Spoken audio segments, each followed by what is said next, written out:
Bunda Korla bakal operasi wajah senilai 1,5 miliar rupiah gegara omongan netizen.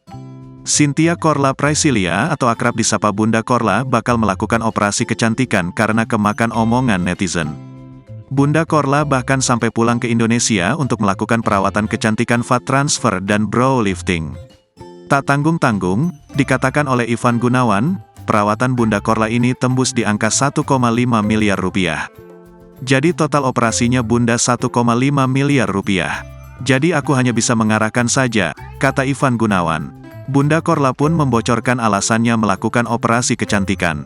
Hal ini salah satunya adalah karena permintaan netizen. Mungkin Bunda akan memberikan kejutan buat permintaan dari anak-anak Bunda yang suka nonton live Bunda, ucap Bunda Korla sambil tertawa. Mereka bilang muka Bunda, Bun coba muka Bunda ditarik biar cantik biar gimana. Pokoknya gitulah, imbuh dia. Karena kalau lagi live kan, tuh anak-anak Bunda pada memperhatikan. Bunda matanya kenapa?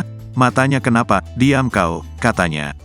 Kalau di Jakarta nanti, abis semua pokoknya, ujar dia. Rencananya, Bunda Korla akan mulai melakukan operasi pada hari Selasa, tanggal 10 Oktober tahun 2023. Adapun Bunda Korla dikenal luas sejak pandemi usai dengan melakukan siaran langsung di Facebook dan Instagram.